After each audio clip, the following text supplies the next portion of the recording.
you a student, mentor, or parent that loves robotics? Then you're in the right place. Up-to-date info on all things robotics. This is the RoboZone Podcast with your host, Pete Eckman.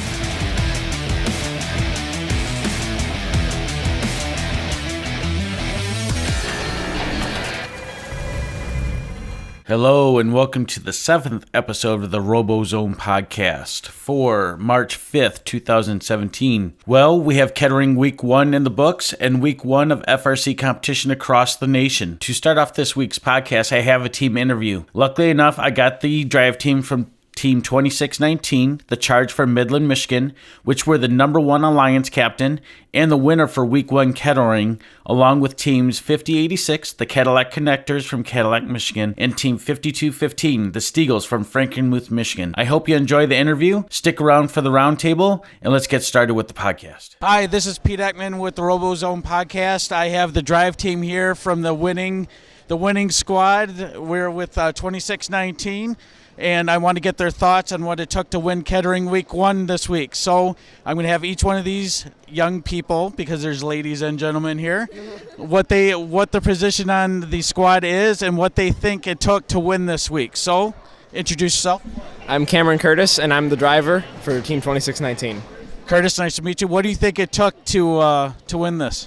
Well, I think it took a lot of cooperation between our Alliance members. Since we're a gear loader, there's not a whole lot that we can do just by ourselves. We can only get one rotor or 2 rotors.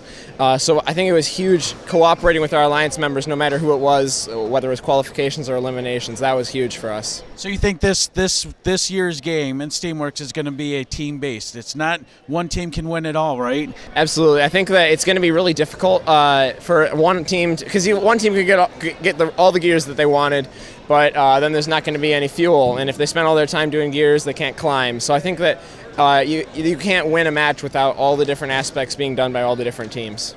Thank you for sharing today. Young lady, tell us who you are and your position on the drive team, please. I'm Kylie Mowry, and I'm the co-pilot of the drive team. Kylie, nice to meet you. What do you think it took today to win this event? So along with all the stuff that it took for our alliances, it also took a lot of communication between our team as a whole and all the work we put in as a team. It takes scouting, it takes mechanical work, it takes electrical work, it takes pit work.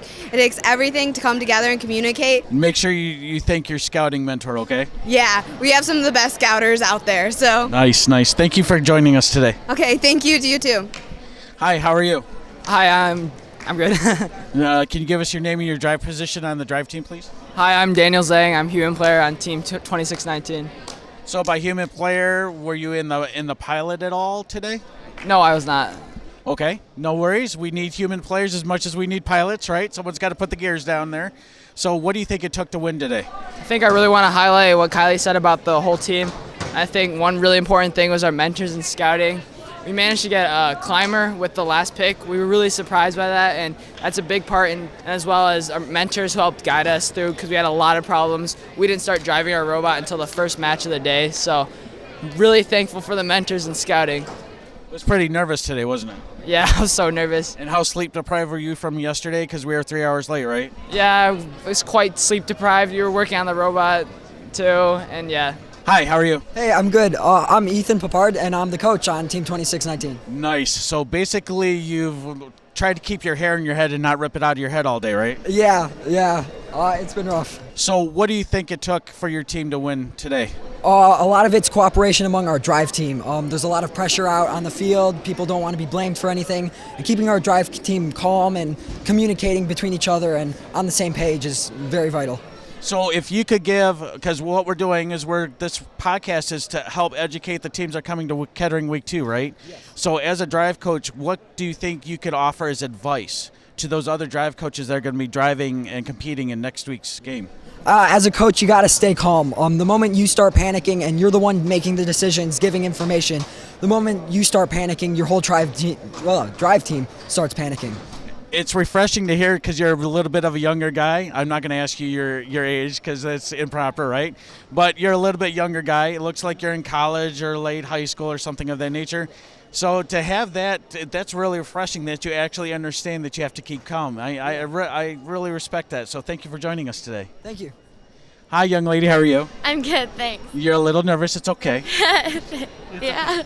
So can you tell us your name and your position on the drive team? I'm Rebecca Kowalczyk, and I'm the pilot for our team. So the second most stressful job on the field, right? I think it was pretty stressful.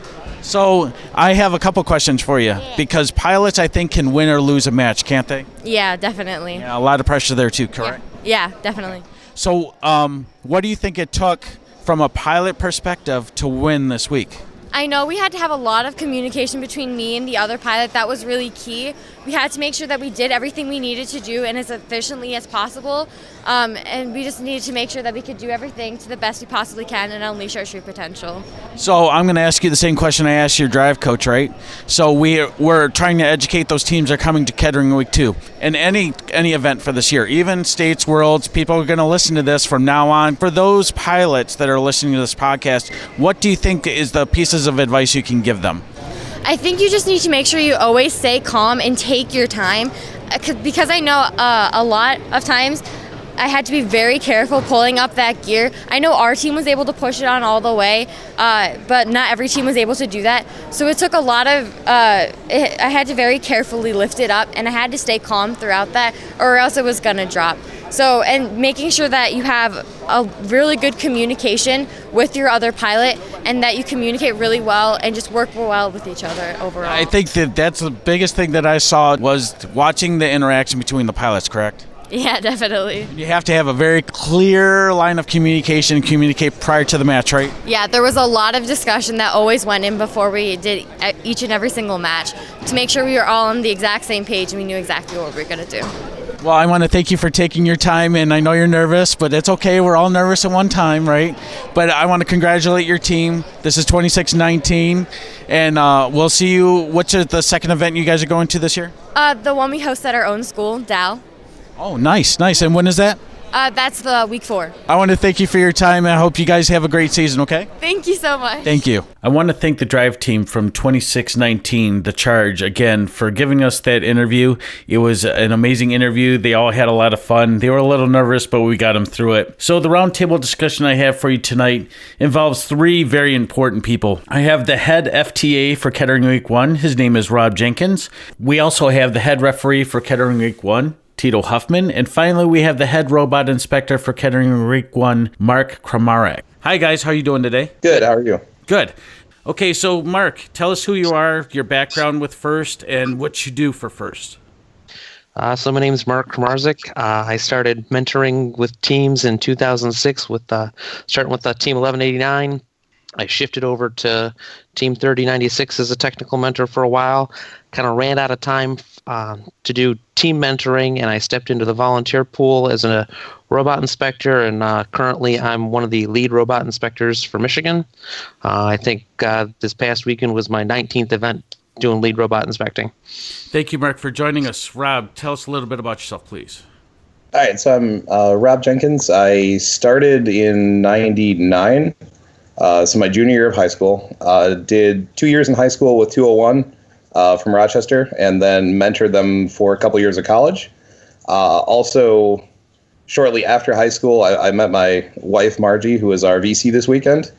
She was with 47, Chief Delphi, so we worked with them until 2009. I was the drive coach for the last couple years of that, and after that I transitioned in 2010 to the FTA role. So at this point I'm the lead FTA for Michigan, and I've done more events than I can remember. I think it's around 50, 50 Yeah. or so, but it's been a couple. Tito, welcome. Tell us a little bit about yourself, sir. Well, my name is Tito Huffman, and I started with an FRC in 2006 with 1189 along with Mark. He and I mentored together, then moved on to 3096 together. I was at 3096 as the lead mentor, then stepped off into the volunteer pool at the same time. Time became an issue, with the family and everything. So I had to step back from mentoring and have been volunteering as a referee since 2011. And I've been a head referee since about 2013, 12 or 13, I think it is. And I don't count how many events I do. It's just too painful. So. Well, I want to thank all you guys for everyone that's listening. These three guys, if we didn't have these three guys involved with Kettering Week 1, it wouldn't have gone as well as it did. We had our hiccups, but in the end, they pulled together as a team, and they really made a successful event for us to enjoy, and thank you guys for doing that. So the first question I have for all of you, and we'll go around the table, is what did you learn from Kettering Week 1 that we're going to take into Kettering Week 2? And Mark, we'll start with you. What I learned, looking at the event, the big new thing from my perspective was the ropes this year. There was a lot of interesting work done in that space. It's an interesting element to the game this year. Teams really need to come prepared, come with spares, as I know we saw a lot of breakage and things like that happen on the field this year, or this weekend rather. It's 3/4 of the field was over 5,000 in team number, but the maturity level that the folks are bringing is really outstanding this year. I'm really impressed with what teams had out there. Yeah, and you brought some good points, Mark, and one of the things I never expected to see was so many robots fall. I never thought that we'd see that many robots fall or paracord break. I think they're learning that the next time they need to redo their ropes, maybe they have a little bit of a thicker, more consistent rope that they need to use. So I think they learned a little bit this week. Tito, why don't you tell us about what you learned from Week 1? Week 1, I learned that having students on the actual playing field, it's a little challenging. It was very interesting to see. I think it played out rather well, I think. The gameplay was interesting to watch. There was a lot of action at all times. All around the field, and I think that's what plays well for spectators. So I think that this was the first time we've actually had people on the actual playing field, and I think it kind of is starting to work out. It'll most likely get better as the weeks go on, but it worked out pretty well. And no one wants to see anyone get hurt. And the first year having people on that field is really important to make sure no one gets hurt, right? Yeah, and honestly, I think that even if they didn't do the rule modification, I think that we would have saw less of those calls the next day as the pilots learned more and more what they could and couldn't do. And so I think that played a big part of it as well. Because then that's typically what happens when you get to events. You'll get a lot of those type of calls early, but then they'll kind of fade away because teams start to learn what they can and can't do as they go forward within the event. What have you learned from Week 1? What did you learn from an FTA perspective? So there are a couple different things. One, we got a better feel for how long it takes to put the field together, which part of that was just things that were sent later than we were expecting. So that makes the assembly harder. When you're getting parts at 10:30, starting at 11 is not necessarily feasible. So there's, in that regard, I think we're going to get some spares of items that are going to make things go faster with on-field repair. From the team side, it seemed like everyone was pretty good. The robots connected well. We didn't really have a whole lot of issues. We had a couple things with the camera and the new driver station with people using LabVIEW. So I think Kettering was actually a beta test for some fixes that FIRST was rolling out, which I believe they will have for next week. So we need to follow up with our CSAs and see how that went, but I think they got that sorted out. And then it was just a little bit of flow with teams getting used to the whole purple light, green light thing. That was definitely different. So, a little bit of encouragement there, and I think that'll smooth out. And it seems like we really hit a cadence on Saturday. So we learned a lot about the field. The field reset and maintenance guys were awesome, holding everything together. So I think we have, from the field side, a lot of lessons learned on tools we need and things to be more successful. So I think moving forward, we're looking more at being able to focus on the teams and not hold the field together so much. I think I lost count how many of the tips of the hook that you guys had to replace. Those things didn't seem to want to stay in there very well, did they? So we actually created the original one that was designed was an ABS hair cell plastic that seemed to break when you touched it.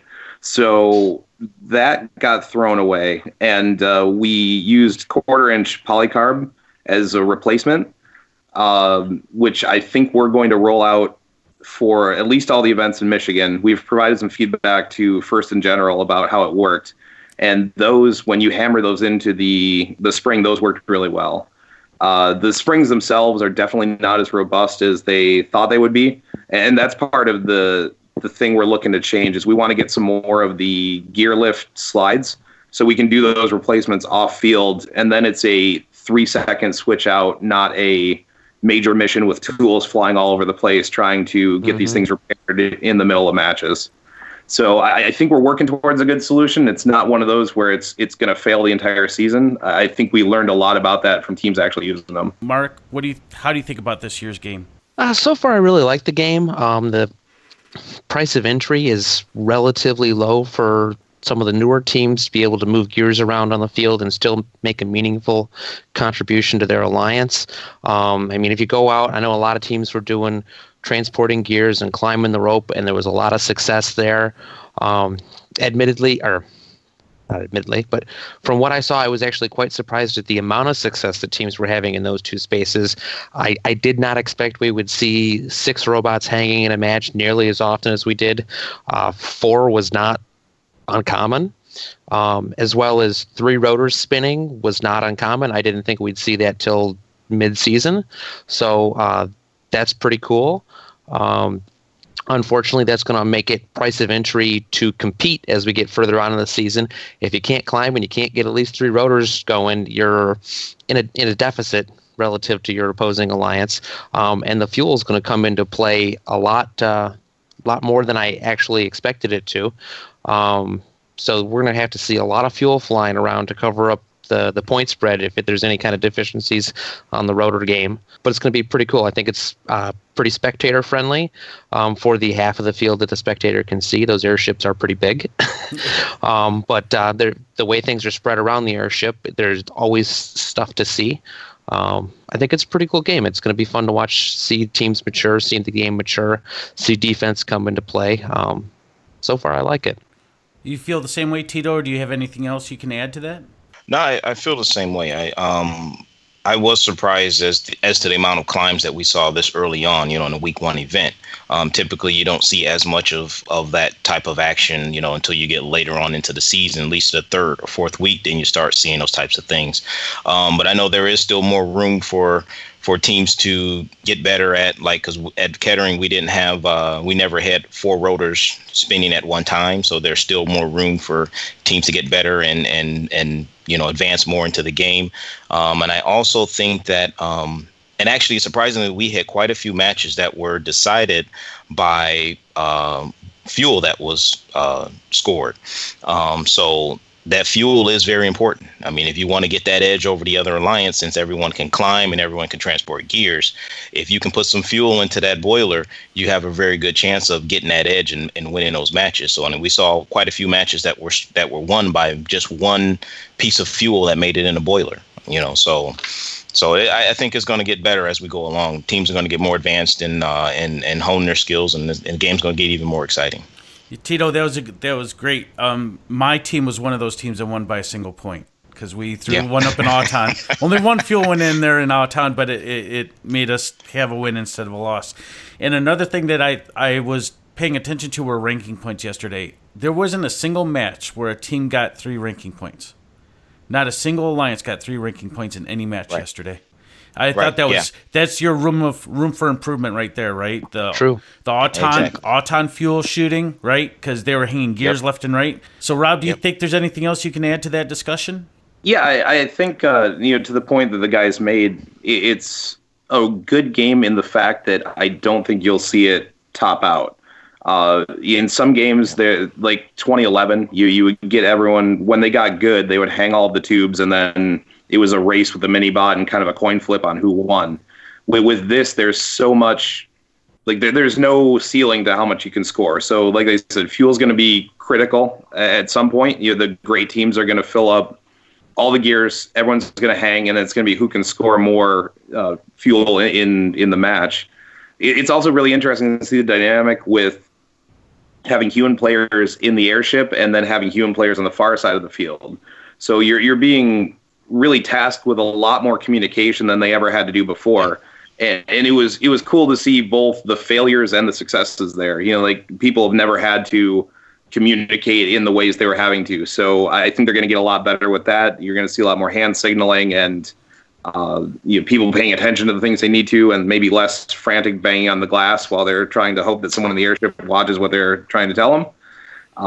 And yes, I think it really plays really well. Like they mentioned, the blind spots of the field are a little unavoidable, but they're certainly there. But I think the game overall is really exciting. So I think we're going to see it get nothing but better from here. How can teams help you guys? What can they do to help the pace that we play the games? The little things that when they get the robot inspected, Mark, what little things as far as the inspector portion, because you're one of our head inspectors, what can they help when they bring their bot over to be inspected? Is there anything they can do pre-inspection that will help things out tremendously as far as timing? Sure. Certainly the biggest thing they can do pre-inspection to help out inspection is to inspect their own robot. The inspection sheet is released in advance. It's downloadable from the first site. It's the same web page that you get the rules from. I suggest reading those as well. But start going through the inspection checklist and just go line by line through the whole thing and check your own robot. There's a lot of little things that you can pick up there, like there's a lot of teams that come and don't have the correct firmware loaded on their machine. If you go through the inspection checklist, you'll have the exact version numbers that you need to have for the various elements. So you can check the boxes there. You can check the boxes with your bumpers. You can do the same thing with rope. That's the biggest thing teams can do. The second thing is please be patient. I have 40 teams that storm in the door at 5 o'clock at an event, and I've usually only got 6 to 10 inspectors. So we spend that first hour just trying to get everybody out of the bag so they can start doing robot stuff. And then I have to circle around and start doing inspections. But I don't have an inspector for every team. So there is a little bit of waiting. So your patience is appreciated. But also try and get in the queue early. If you're waiting until a half hour before opening ceremonies to go get the robot weighed or even start the process with the inspectors, it's going to be a challenge to get you done before your first match. And that's going to make it difficult. I try and prioritize things as soon as I get a match schedule from Rob or whoever the FTA is, so I know who's in those first couple matches. I can start prioritizing, but Rob doesn't have a chance to generate that usually until late Friday morning, so it's kind of first come, first serve. So get in early. Please be patient with us. We'll get to you as quick as we can. Tito, from a referee perspective, what can teams help do pre-game, post-game, while they're at Kettering University or any other event? How can they help the referees out? Well, first and foremost, pregame, I'd have to say read the rules. I know we all go through them. When kickoff comes in, they first get released. Everyone goes through them. But I highly, highly recommend sitting down the week of your event and reading over those rules again, just to refresh everyone on your teams as to what they can and cannot do. And it'll also help develop your strategies as you get into the event. So that first and foremost is read the rules, because I know we get a lot of questions would be answered. There's sometimes simple questions that can be answered from, going over that rule book right before the event starts. So that's one thing that I recommend. The other thing too is I know that's one thing that teams used to do that I kind of getting the feeling that teams don't do as much now as we used to do, is talk with your alliance partners ahead of time before you get in that queue line. We used to go around to your team, your alliance partners, and talk to them before the match starts, before you get in the queue, decide what your strategy is going to be together, and then as you get into that queue line and waiting to get onto the field, go over your strategies again. So that way, when you come onto the field, you're prepared. You know what each team's going to do for your alliance, and that way we can get our matches going a lot faster and a lot quicker and keep things moving. Rob, what can people do? What can teams, mentors, everyone that's on a team do to help FTAs? So I guess the first thing, and this is something Mark highlighted a little bit, is things like the driver station. There are updates, and they really are updates for a reason, because the old ones don't work with the field properly. So making sure you're up to date on any computer you're going to use. Because that's one of the big issues so they'll go through inspection with the inspector on a laptop, and then all of a sudden they decide that a new laptop would be much better. So they come out with a new one with the old driver station, and then we're busy fighting these fights. For them, bringing robots and driver stations out quickly and plugging them in and getting everything synced up helps us and them. So the faster we can deal with real problems, the more likely we can make sure your cameras work and the robots work in the way you want for the match. If you've waited and you're the last robot to turn on and you were slow getting there and then all of a sudden your camera doesn't work, I've got 5 teams staring at me wondering why we're not starting while we're playing around with something that you may not end up being able to use because we just don't have the time. Especially like you look at last week being 3 hours behind. You can only do so much, and we want to make sure every team plays to the best of their ability. So we definitely don't enjoy telling people that they can't use what they built. So the sooner you're out there doing all that stuff, the sooner it helps. Same thing with coming off the field. When the match ends and it's green, we need you out there getting your robots down quickly, especially the ones that have done the hanging. And on that note, being able to release your climber would be really nice because we broke a bunch of stuff this week from people that had just climbed in a manner that was pull as hard as you can until you can't pull anymore, and then see what happens afterwards. And it ended up breaking some of the supports on the touchpads.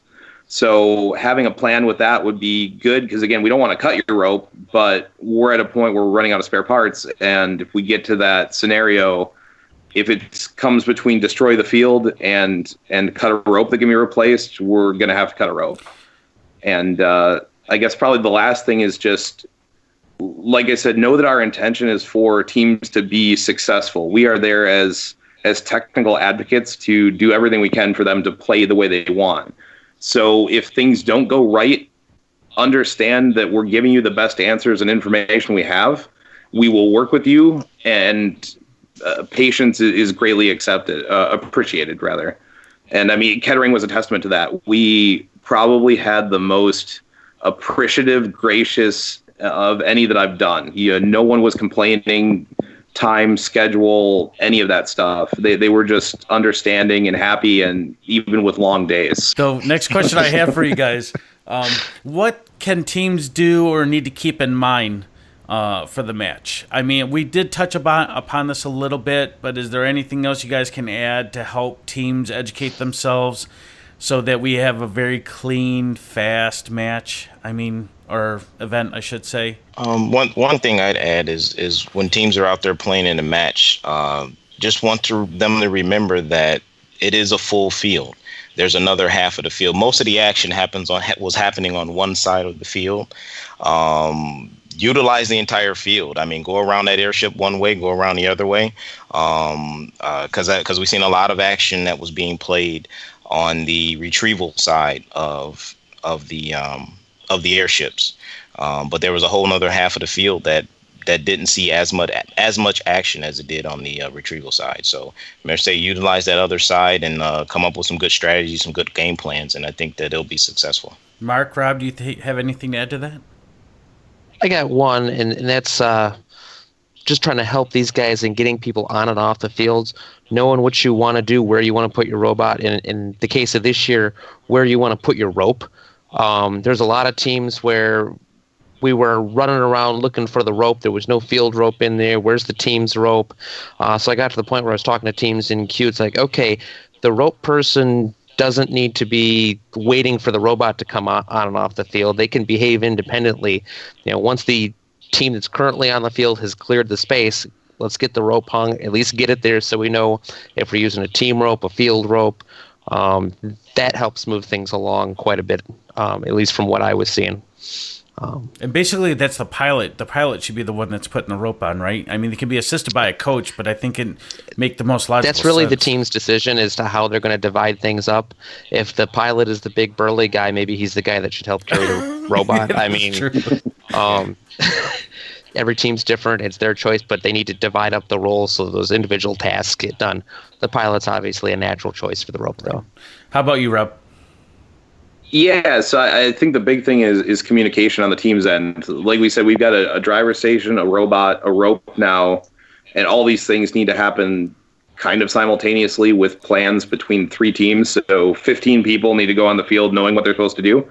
And the more they are watching cues from us and moving quickly, paying attention to the match, the quicker things will go in and out. So, when we're motioning for people to come look at their robot, it seemed to go okay. I mean, it's nice because now the robots, especially this game, they're right in front of the driver glass. So you just reach up and bang on the glass.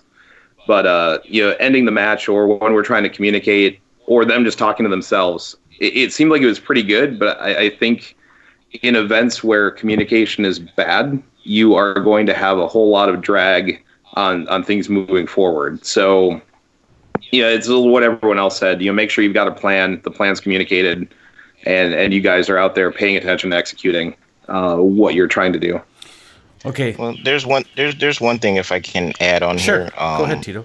These are the largest drive teams I believe we've ever had. 5 bodies on a drive team, which is quite a big number of people. So there's enough people there to handle every job. But there's another job here that I don't think we've mentioned yet that I think is equally as important, is designating someone to handle the robot cart. Oh, good point. Typically, we would like to see 2 people on the robot, 1 person designated for the cart person, because we don't. When the carts go in the designated area, so that person needs to know where that cart needs to be, get it there, get to the field, handle all your other business. When the match is over, that person gets the cart, comes out, and be ready to receive the robot when the robot people bring the robot off the field. And I think that'll be huge because we get a lot of carts that are left in the middle of the floor in the way of other teams coming off. Designate somebody to handle that cart, and that'll help us out tremendously.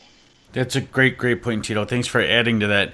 So this next question, I think you guys it's a little piece of your heart because you guys were all drive team members or interacted with teams at some time and then became volunteers. So how can, Mark, we'll start with you. How can a person that's graduating high school now and they're leaving their team, if they wanted to become an inspector, how do they do that? How do they become an inspector if they wanted to? Well, the first step with becoming an inspector is signing up in the Volunteer Information Management System, also known as VIMS, on the FIRST website. Actually, I guess the first thing is figure out what events you're willing to go to, what time you can take off of school, identify an event, then go into VIMS, sign up as an inspector. If you've somebody that has been working on a robot as a student, you should have a pretty good base understanding. You'll have to read the rules for the year to make sure that you understand the nuances, things like rope. There's a test that you end up taking out of the VIMS process once you get assigned as an inspector. And then once you get to the event, we'll work with you to do some on-the-job training, team you up with somebody that's done it before, and kind of walk through the process to become a successful inspector. But the first step that you really need to take is by committing in VIMS that you want to do it and letting FIRST know that you're available. How about Tito, from a referee perspective? How do people that are leaving, going off to college, or if they're an adult and they're interested in robotics, how do they become a referee? Same way as, it all starts with VIMS, registering in VIMS. And I'd highly recommend anyone that loves watching matches, because that's how I started doing it, because I just love watching matches. To me, I'm a sports fan. I love watching sports. And being a referee, you got the best seat in the house. You're right up front in the action. You're watching the action all day, so it's actually a pretty good position to be in. So identify that that's something you want to do in VIMS. You'll most likely get registered to an event as a referee. In order to be a referee, you must be certified. So there is an exam that you would have to take in order to pass that exam to get certified to be a referee. And at that point, you can referee at any event, any of the FRC events. So those are the first couple steps that you need to take. But like I say, if you like watching matches, it's the best seat in the house. And the same for you, Rob. Is VIMS? Let me guess. VIMS is the place to start. So I wish my answer was as cut and dry, maybe. But so for the FTA role, it's not something where you can just go and sign up for it. It's self-selected through. With us, it's FIRST in Michigan. Otherwise, it's also approved through FIRST headquarters. So you would start with some of the other roles. So we think there's a lot of value in cross-training. So people that have done inspecting so they understand the robot side of things.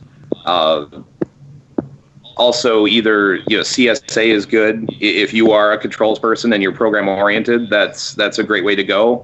But if you're not, it's certainly not a requirement. I'm a mechanical guy. So anyone that's got the technical skills can learn what we need to know skill-wise. Then also there's the FTAA role, which you can sign up for, and scorekeeper to just understand how the entire system works.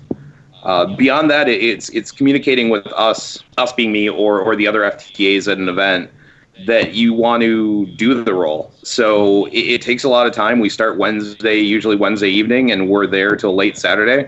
So it's a big commitment. Honestly, at least I think half of our group is college age students, because they have a little more flexibility in the schedule. They're also they have some more energy than some of the rest of us maybe. True story. So really, there is no hard, fast line on who this role is good for. If you are good at working with people, we can work on the technical side of things. People think that, you need to know all of this hard technical stuff, and really those skills you can build. I can't build someone being able to talk to a team whose robot has just self-destructed and handle them in a manner where they leave thinking they have a solution, that they were treated fairly. Those soft skills are more or less uncoachable, and so you just need to be good at that with the understanding and patience side of things, because you're dealing with people that are under the most stress they could have with their robots. They've worked tirelessly to make these things work, and now if we're interacting with them, it means things aren't going perfectly, because if they do, they typically don't even know who we are. So it's a lot of patience, and we have some information kind of on our roadmap, but it's really different for everybody. We could find someone that we think is FTA ready this year and go right into that perhaps. Otherwise, there's some FTAA stuff where you follow us around and we help kind of teach you what the job is, and then you move into working events. And I think we ask for at least 2 events, because you have to go to Manchester for training. So they do require some commitment, because it is not cheap to get people out there to have them trained and ready.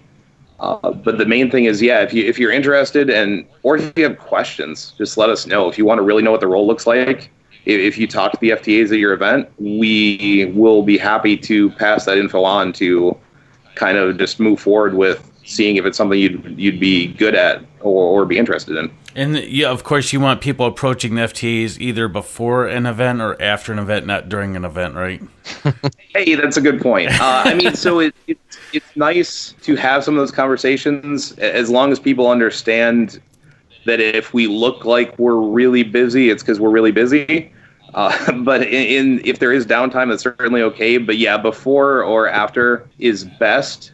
And probably it's not going to be a long conversation at the event. We'll try to get some contact info and talk outside of it, because even before and after, we're either building the field, trying to make the field work, or take the field apart. I mean, unless you want to stay for trailer packing, which is also a very we can use as many trailer packers as possible, because my team will be doing that next weekend. So if anyone wants to volunteer, that's a way you can get to know the field, devices, right? And and one of those with the districts, we don't get semis like regionals do, so it's packed a little bit differently. And this year it is incredibly full with all the field pieces. So, like you said, the teams that help out are greatly appreciated. But certainly that's a great time to see what the role is really about, because you have to be able to do all aspects of it. You can't just show up for the event and think that the FTA side is going to work well. You need to go in knowing the field is ready, and leave knowing that you set whoever is getting the field next week up for success. Because that's not nice either. If you just kind of throw it all in the trailer and run away, they'll let you know that it didn't go well. Thank all you guys for joining me. I know it was a long weekend. To give up an hour, on a Sunday night when you just got off less than 24 hours ago. Thank you so much. I just wanted to bring this information to the teams that are coming to Kettering Week 2 or any event this year with Steamworks or in the future. Who knows when they're going to listen to this podcast, right? But just to know that you guys are real people, that you're volunteers, that you do this because you love the sport and that you've had experience with it in the past, and it's nothing personal. We all get in heated stuff when competition happens, but you guys are real people. It's real easy for someone in a stand to watch something go, oh, it's not working, why are they 3 hours behind? But they weren't there when they saw the field issues and trying to shoot through that, where the teams are there and they really have a respect for you guys. And I saw that yesterday. The majority of the team stayed around. I thought that was a really good piece of sportsmanship, a sign of sportsmanship that they actually stayed, because we were running late. So thank you guys for everything that you do for us. So when you sign off, and we'll start with Mark. Mark, tell us who you are again, what the next event you're going to be at for an inspector, and then the last question when you sign off is, what do you think the top score at Kettering Week 2 is going to be? This is Mark Kramarzik. I'll be inspecting next week at Kettering 2, so same bad time, same bad channel. High score at week 2. I think that we will probably see single side or single alliance score around 350 combined, maybe 550. We already beat that, right, Mark? Nope, didn't know that. Yep. The top score yesterday was 390.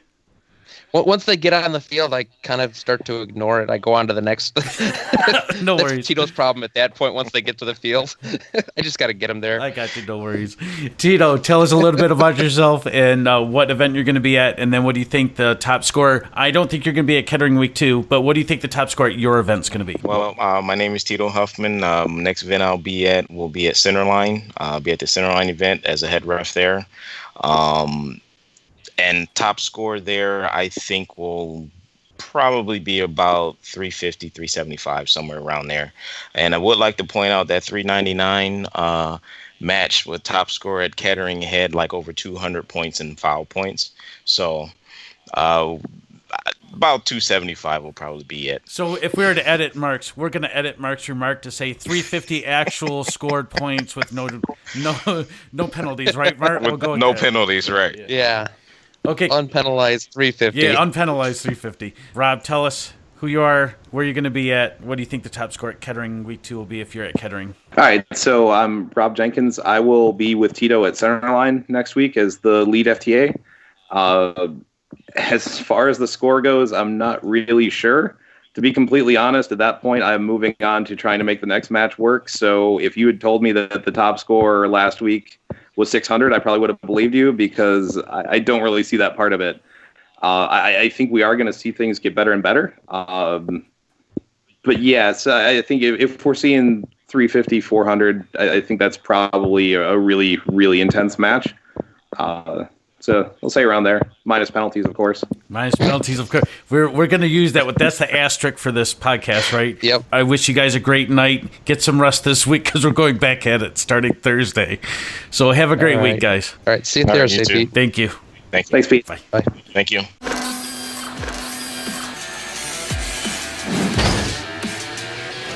Thanks for listening to the RoboZone Podcast with your host, Pete Ekman. Find us online at RoboZoneTV.com and on Facebook, Twitter, YouTube, and Instagram.